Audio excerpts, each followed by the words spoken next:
乡亲啊，金门县议长洪文典进前方指控公器私用，即摆搁来介入到金门酒厂的人事案，已经有议员串联要甲罢免。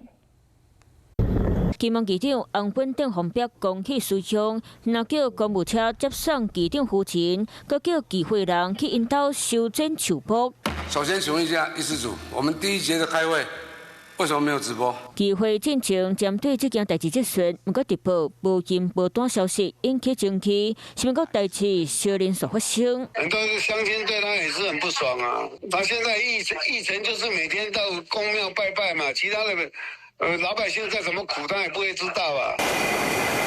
开超过半世纪的金门酒厂，表洪文典接手介入人事案，代志搁闹起了发现。一个资深设立员工为89年高过伫咧金酒厝，直到112年做包装厂的厂长。伊讲真正要收到董事长叫机长失业的消息，工课可能保袂掉，就要以家庭因素申请调降职务，当去做科长。不过金酒煞无继续改请，搁起发现金门酒厂败诉，背后的角力嘛对咧公开。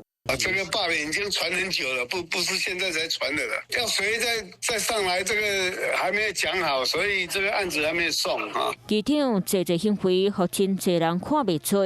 听讲有人想要甲罢免扣落台，代表还是真无平静。Hello， 我是庄慧琪。想要抢先掌握最及时的新闻资讯吗？赶快订阅、按赞、开启小铃铛，锁定华视新闻 YouTube 频道。